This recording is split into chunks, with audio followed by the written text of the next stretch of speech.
everyone, welcome back to Shri Shakanksha Vlogs. I hope you all are doing absolutely fine. तो हमें काफ़ी time से बहुत से आप लोगों के मैसेजेस डीएम्स आ रहे थे एंड आप लोगों के बहुत सारे क्वेश्चंस है रिलेटेड टू यूएस में हायर एजुकेशन कैसे परस्यू करना है, क्या क्या एग्ज़ाम देनी है और क्या क्या एप्लीकेशन प्रोसेस होती है, कॉस्ट ऑफ लिविंग कितना होता है, ट्यूशन फीस एक्सेट्रा.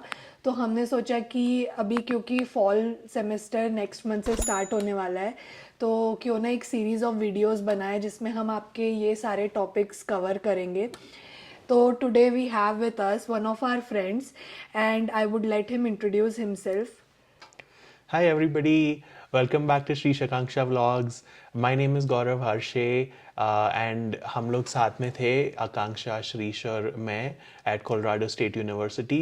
तो हम लोग साथ में 2016 में आए थे. फिर I came here for my masters in electrical and computer engineering and I graduated in 2019 and then I started my masters in higher education at Florida State University. So what higher education masters is we study university systems, how the administration works, what all things happen in a university setting that is behind the scenes, जो कि हमको ज़्यादा दिखते हैं नहीं as students.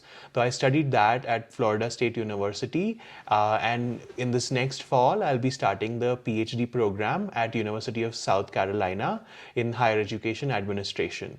So that's my experience and that's why I'm here to share with you some tips and tricks about how we're going to do the MS in US.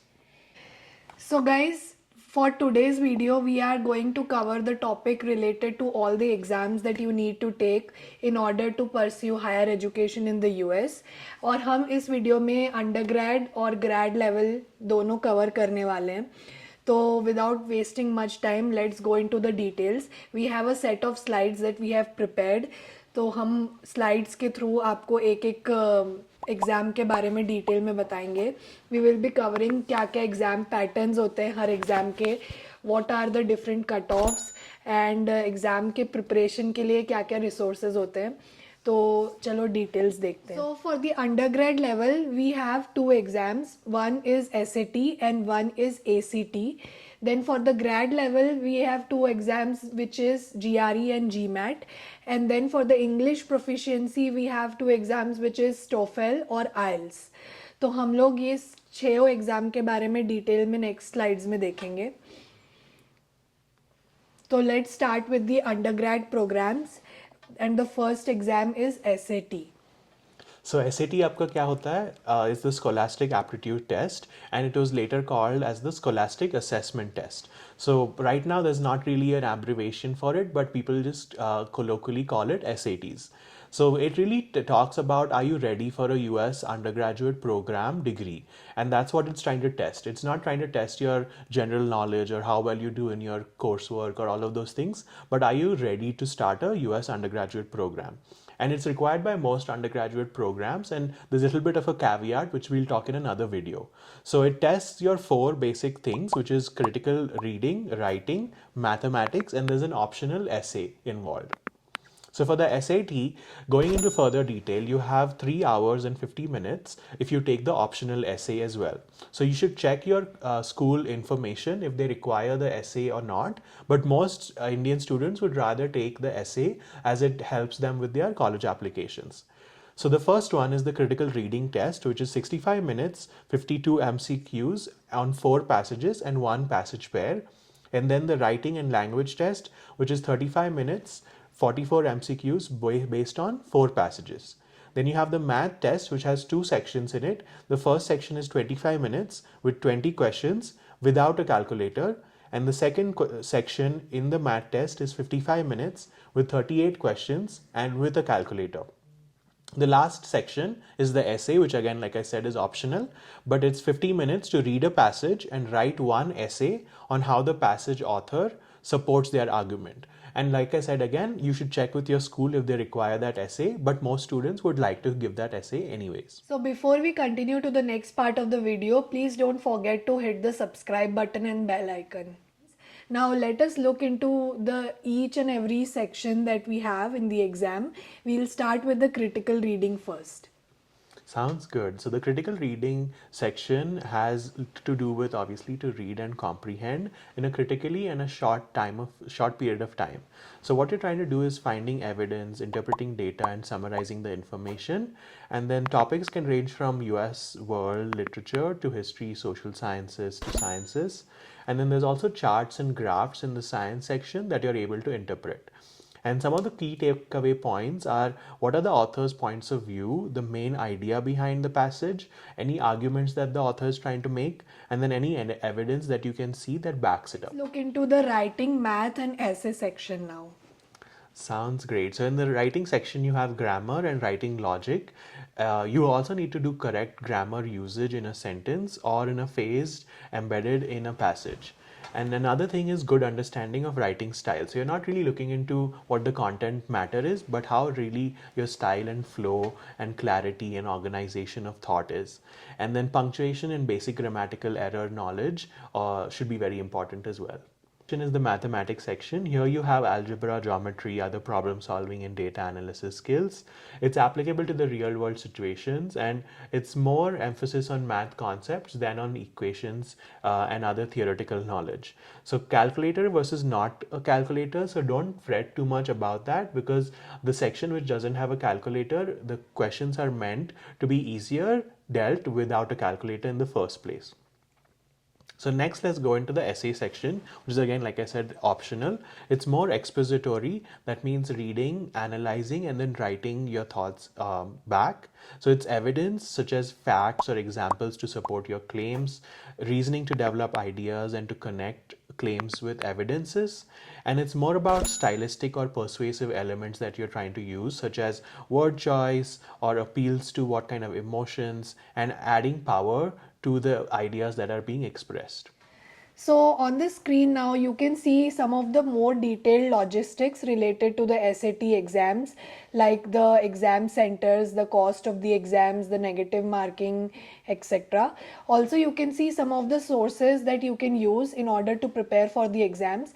So if you want to pursue your undergrad in the US, you need to start preparing in your 12th grade, and then you can join a coaching or you can do self-study using some of the books listed here. So these will be helpful. Now we have added a quick slide related to ACT exam. This exam is also similar to SAT, but it is a totally different exam that some of the universities ask for the undergrad course. You can see the details on the screen coming here. Now let's look into the details for the graduate level exams. There are two exams for graduate level courses. One is GRE and the second one is GMAT. GRE is basically graduate record exam, which is organized by ETS. And this exam includes 3 sections: verbal reasoning, quantitative reasoning, analytical writing. It is a 3-hour 45 minutes exam which consists of 6 sections, each having 10 minutes of break. Let's look into the details of each section that are there in the GRE exam. The first one is the analytical writing, where they measure the critical thinking and analytical writing skills. The score is out of 6 pointers. Then the next comes is the verbal reasoning section, which is your English knowledge. And then after that comes the quantitative reasoning, which is your math skills. Like, subscribe, and hit the bell icon already. Do it now. So now let's look into the exam format.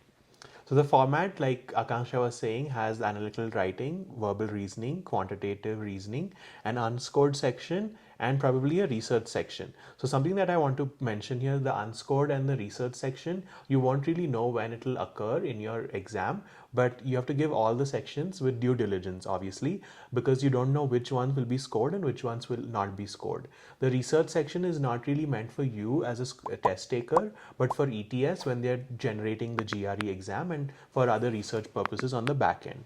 So the next slide here we have a more elaborate, what you say, a format where it talks about what's the score scale. That's 130 minimum, 170 maximum in 1 point increments for both verbal and quantitative. And then in analytical writing, you have 0 to 6 score with a 0.5 increment.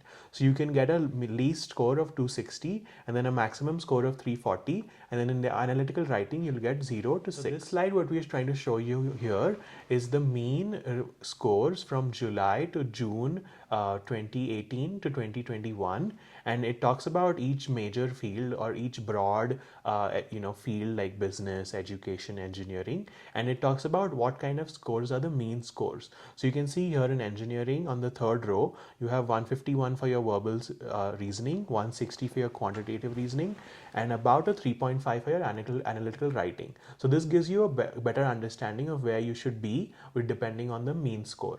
Now in the next slide you can see some of the details, such as if there is any negative marking, what is the exam fees, and then what are some of the centers, how many centers are there in India from where you can take the exams.